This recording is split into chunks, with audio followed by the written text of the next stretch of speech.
पहुंचे हो यहाँ, आप अंदाजा लगा लेना, जितने आप पहुंचे हो उससे कई गुना अभी पहुंच नहीं पाए। ये आपको भी पता है, हमें पता है। मैं एक बार फिर आपको बहुत बहुत बधाई देता हूं।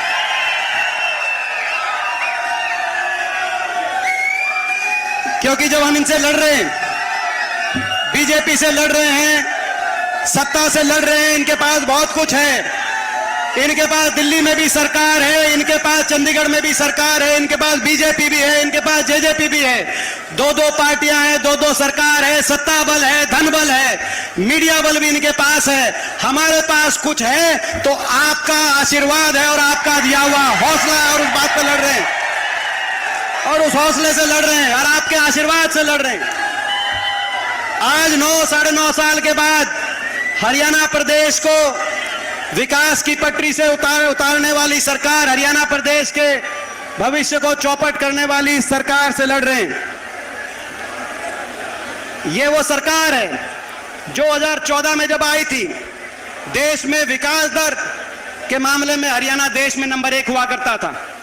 आज विकास दर के मामले में हरियाणा 17वें पायदान पे पहुंचा दिया इस खट्टर सरकार ने।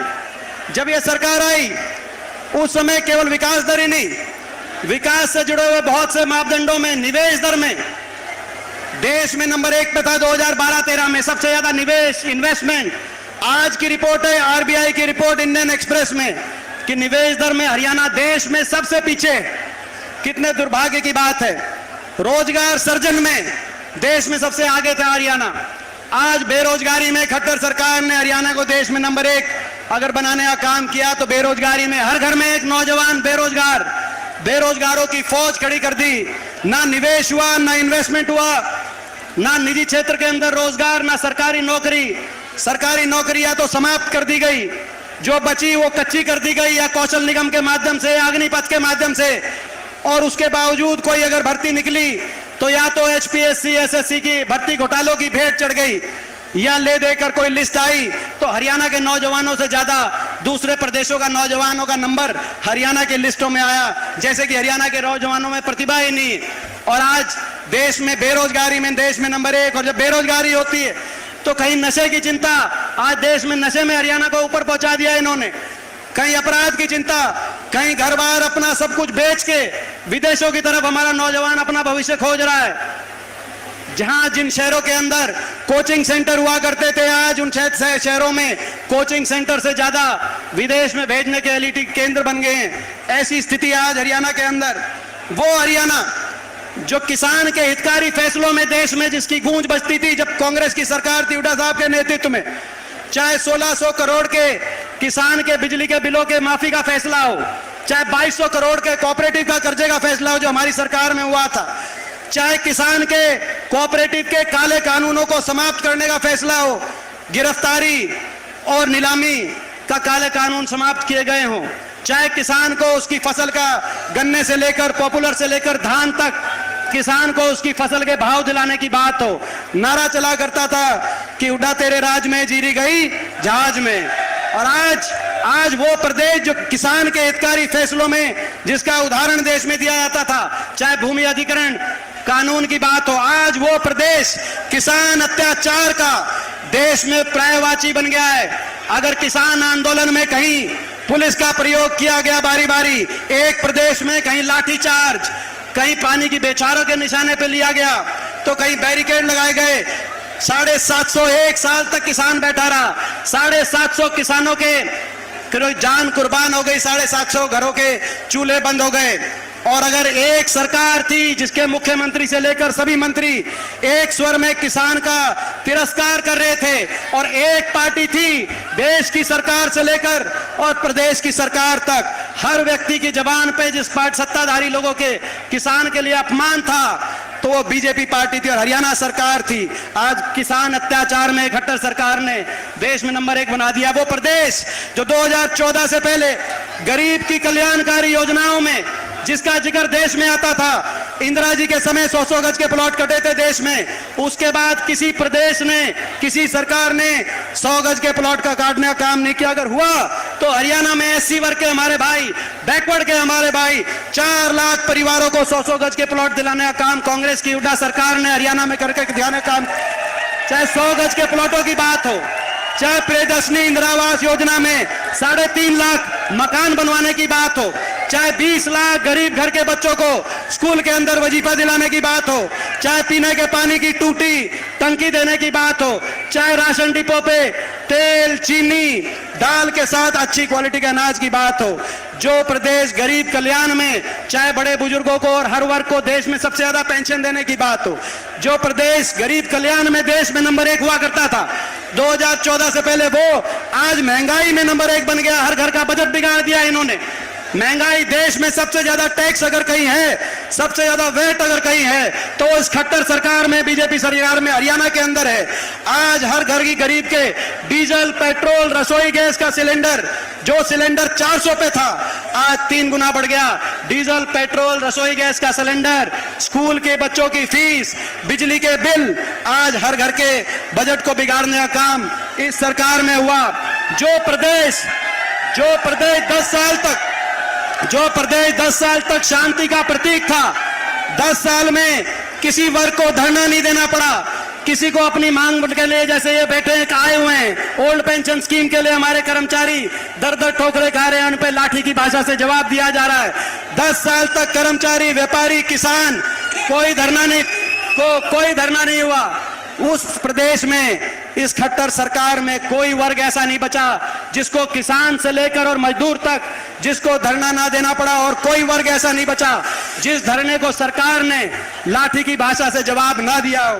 वो प्रदेश जो शिक्षा के क्षेत्र में आगे बढ़ा था, जब हमारी सरकार थी, कांग्रेस की सरकार, हुड्डा साहब के नेतृत्व में 14 विश्वविद्यालय हरियाणा के अंदर, जिसमें से 2 विश्वविद्यालय हिसार लोकसभा क्षेत्र में, लाला लाजपत राय यूनिवर्सिटी हिसार की बात हो, चौधरी बंसीलाल यूनिवर्सिटी प्रेमनगर जो भवानीखेड़ा हल्का में पड़ती है उसकी बात हो, 14 यूनिवर्सिटीज बनवाने का काम हुआ था, 2300 स्कूल नए स्थापित करने का काम हुआ था।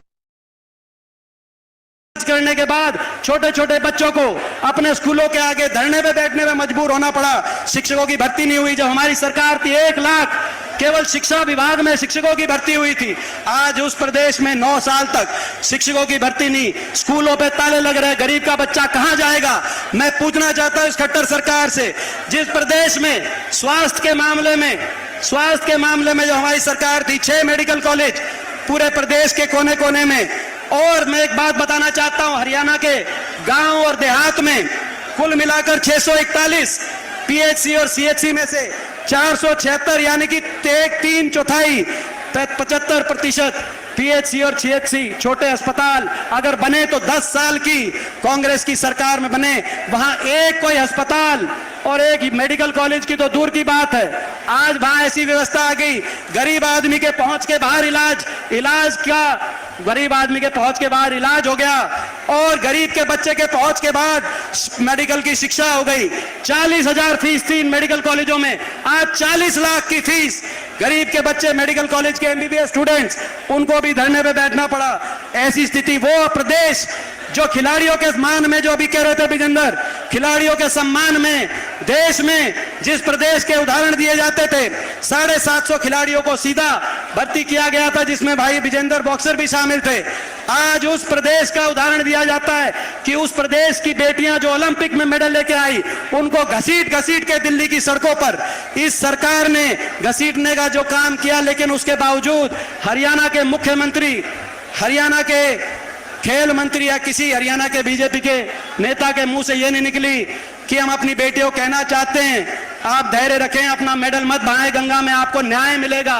मैं पूछना चाहता हूं इनसे, दुनिया में ऐसा उदाहरण नहीं कि ओलंपिक की विजेता हमारी बेटियां, वो भी किसी की बेटियां थी जिनको घसीटा जा रहा था, मगर उस प्रदेश में आज ऐसा उदाहरण सेट करने का काम इस सरकार ने किया है। जो प्रदेश जहां व्यापारी को 10 साल तक ना इंस्पेक्टर राज की चिंता थी, ना ईडी राज की चिंता थी, कानून व्यवस्था अच्छा था, आज वहां व्यापारी इस सरकार के डर से आज ये स्थिति आज प्रदेश के अंदर आ गई। मैं आपसे पूछना चाहता हूं, ये जो खट्टर सरकार 9 साढ़े 9 साल की, इस सरकार से छिकलिया की निभावी कसर रह रही है, और ये हिसार विकास की पटरी से उतार दिया हरियाणा प्रदेश को। मैं हिसार की भी बताना चाहता हूं, आपको याद होगा किसी भी बड़े केंद्र का अगर विकास जुड़ा हुआ है तो कनेक्टिविटी से जुड़ा हुआ है।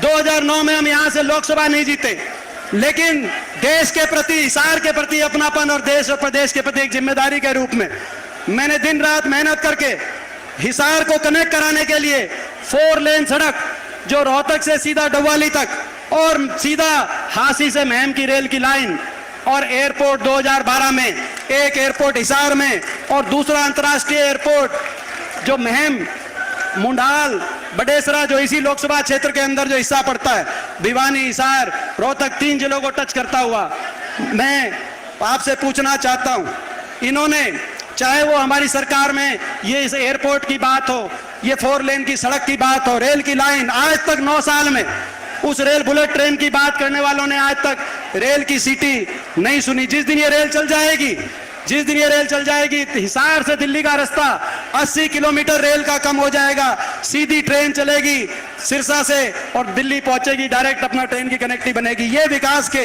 ये एक सोच के साथ उद्योग की बात हो, चाहे वो थर्मल 5000 करोड़ की लागत से, चाहे थर्मल कारखाने लगाने की बात इधर खेदड़ के अंदर हुई हो, मैं पूछना चाहता हूं आपसे, चाहे हिसार के अंदर अलग अलग सावित्री जी ने प्रयास के हुड्डा साहब का साथ लिया, अलग अलग पुलों की बात हो, सदन बाईपास की बात हो, मैं आपसे पूछना चाहता हूं, इस सरकार में हिसार में कोई यूनिवर्सिटी, कोई थर्मल कारखाना या कोई नया काम, जो पुराने काम करके गए, रेल की लाइन और एयरपोर्ट अभी वही पूरे नहीं हुए, कोई नया काम इन्होंने कराया कि नहीं कराया, मैं आपसे पूछना चाहता हूं। 9 साल बहुत लंबा समय होता है।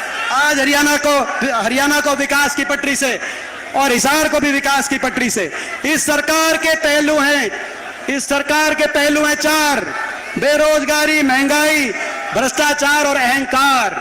ये सरकार, मैं एक बात आपसे राजनीतिक भी करना चाहता हूं, ये सरकार जो बनी 2019 में, दोबारा से खट्टर सरकार हरियाणा में बीजेपी सरकार बनी, ये बननी नहीं थी, लोग नहीं चाहते थे, लोग बदलना चाहते थे और उसका प्रतीक हिसार लोकसभा क्षेत्र है। यहाँ पे 9 विधानसभाएं, 9 विधानसभाओं में से 5 विधानसभा में आपने विपक्ष को जिताया था, 4 पे जेजेपी को और आदमपुर पे कांग्रेस को, 5 पे केवल 4 सीट दी थी आज, मगर आज 9 के 9 विधायक आपने 4 सीट दी थी, 75 पार की हवा निकाली थी, मगर आज 9 के 9 विधायक लाइन लगाकर बीजेपी सरकार की शरण में चंडीगढ़ में इस निकम्मी सरकार के साथ, ना तो किसान आंदोलन देखना पड़ता, ना हमारी बेटियों का, खिलाड़ियों का देखना पड़ता। अगर ये जिनको आपने जिताया था इनके खिलाफ वो खड़े रहते, मगर बीजेपी ने इनको अपने साथ मिलाया।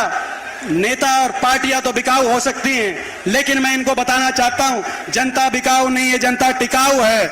जिन्होंने विश्वासघात किया है, जिन्होंने विश्वासघात किया है, उनसे भी समय आने में जनता उनका भी विश्वासघात का भी हिसाब किताब लेगी। इस सरकार के 2 जननी और जनक हैं, 2 जननी और जनक, एक विश्वासघात और एक भ्रष्टाचार। क्योंकि विश्वासघात करके सरकार बनी, मेजॉरिटी नहीं थी, 40 सीट थी, एक का नारा था 75 पार, बीजेपी ने नारा दिया 2019 में 75 पार, दूसरा कहता था बीजेपी को करो जमुना पार, जेजेपी पार्टी दुष्यंत चौटाला जमुना पार कहता था कि नहीं कहता था, मैं पूछना चाहता हूं। एक कहता था 75 पार, दूसरा कहता था जमुना पार। इलेक्शन का नतीजा आते ही दोनों बन गए पक्के यार और हरियाणा में बना दी भ्रष्ट सरकार। कहा कि 5100 पेंशन पे समझौता कर रहे हैं। मैं पूछना चाहता हूं बड़े बुजुर्गों से, वो आपकी 5100 पेंशन आई या नहीं आई? 5100 की पेंशन का समझौता नहीं था, हरियाणा को भ्रष्टाचार के भेंट चढ़ाने का समझौता था, भ्रष्टाचार का लाइसेंस लेने का समझौता था, लूट की छूट का समझौता था। जब महकमे बांटे गए तो इस आधार पे बांटे गए कि खुद की कमाई कैसे हो, इस आधार पे नहीं कि लोगों का काम कैसे हो। शराब किसके पास गया, एक्साइज किसके पास गया, पंचायत किसके पास गया, पूरी लिस्ट तो हमारे पास भी नहीं है। पूरी लिस्ट चाहिए तो आप नारनौन से दादा गौतम के पास चले जाएं, वो पूरी लिस्ट ले रहे हैं। उन्होंने महकमे बढ़ते ही कह दिया था कि एक खोपर बढ़ गया सरकार में और 1 लाख पूरा जीवन लग रहा है। ये कह दी थी कि नहीं कह दी थी? ये स्थिति आज हरियाणा में भ्रष्टाचार, और भाई ये जो भ्रष्टाचार और विश्वासघात के जो से जन्मी सरकार, इस सरकार को हो गया अहंकार। किसान आंदोलन हुआ, अहंकार दिखाया। कर्मचारी ओल्ड पेंशन स्कीम, कर्मचारी जब गए पंचकुला में आपके ऊपर लाठीचार्ज करके अहंकार दिलाया। कांग्रेस की सरकार आते ही आपकी ओल्ड पेंशन स्कीम भी हम लागू करने का काम करेंगे, मैं बताना चाहता हूं। गरीब आदमी गया, सफाई कर्मचारी, ग्रामीण चौकीदार, उन पे लाठीचार्ज, मनरेगा के मजदूरों पे लाठीचार्ज, छोटे छोटे बच्चे 2-2 महीने तक अपनी स्कूलों के आगे बैठे रहे, उन पे सरकार ने अहंकार से उन बच्चों का जवाब दिया, अहंकार। और अभी हमारा विपक्ष आपके समक्ष की कामयाबी देखे इन्होंने शुरू किया जन संवाद मुख्यमंत्री जी ने, मगर वो जन संवाद नहीं है, जन अपमान है। जहां भी जाते हैं वहां लोगों का अपमान कर रहे हैं, अहंकार, इनको घमंड बहुत हो गया। मैं पूछना चाहता हूं आपसे, ये जो घमंड बहुत हो गया हरियाणा सरकार को, इनका घमंड 7वें आसमान पे पहुंच चुका है, इनके घमंड को धरती पे लाओगे या नहीं लाओगे, मैं आपसे पूछना चाहता हूं। इस बात की लड़ाई है, इस बात की लड़ाई है। तो भाई आज हम 3 संकल्प लेते हुए अपनी बात खत्म करते हैं। पहला संकल्प कि इनके अहंकार को, पहला संकल्प कि बीजेपी के अहंकार को, इनके घमंड को तोड़ेंगे। इनके अहंकार को तोड़ोगे तो एक बार हाथ खड़ा करके इनके घमंड को तोड़ो। दूसरा संकल्प, जेजेपी के विश्वासघात का जवाब वोट की चोट से, विश्वासघात का जवाब वोट की चोट से देंगे। देंगे कि नहीं देंगे, एक बार हाथ खड़े करके। और भाई तीसरा संकल्प, उसमें मैं भी शामिल हूं। मुझे पता है, अभी कह रहे थे जयप्रकाश जी कि हरियाणा के 15 सांसद है, 10 लोकसभा, 5 राज्यसभा, 14 बीजेपी के। और ये कह रहे थे कि जब किसान आंदोलन में बोलता था मुझको निशाने पे लेते थे। मुझे पता है ये लोग मुझको निशाने पे लेते हैं, मुझे पता है इनकी आंख में मैं रड़कता हूं। मैं पिछला लोकसभा चुनाव जब लड़ रहा था तो कितनी बार प्रधानमंत्री आए रोहतक, मुख्यमंत्री सारे दिन, कितने, मैं नहीं कहना चाहता, लेकिन मुझे पता है कि मैं इनके निशाने पे रहता हूं।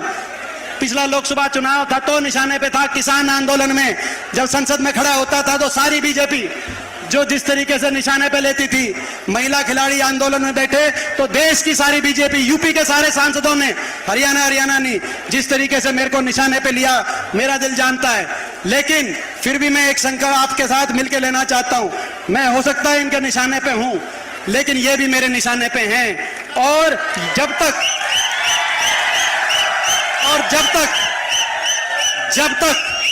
ऐसी सरकार जिसने हरियाणा वासियों का इतना अपमान किया हो, हरियाणा के विकास का इतना नुकसान किया हो, हरियाणा के नौजवान को देश में सबसे ज्यादा बेरोजगारी और गरीब को महंगाई दी हो, देश में सबसे ज्यादा भ्रष्टाचार, ये सरकार जब तक हरियाणा की सत्ता से बाहर नहीं होगी, आप अगर साथ दें तो दिनों रात मेहनत करेंगे। मैं पूछना चाहता हूं, आप साथ हैं? आप साथ देंगे? आप साथ देंगे तो दिनों रात मेहनत करेंगे। आज 9वां विपक्ष आपके समक्ष कार्यक्रम है, 9 लोकसभा हो गई, तो लगभग एक रोहतक लोकसभा बची है, बाकी सारे हो गए। अब अगला प्रोग्राम तो हुड्डा साहब और उदयमान जी अगला प्रोग्राम हमें बताएंगे, लेकिन मैं खुद का भी आने वाले समय में कैसे मेहनत करूंगा, अगर आपका साथ हो तो आने वाले समय में मैं भी कोई ना कोई प्रोग्राम निर्धारित करके और पूरे हरियाणा के अंदर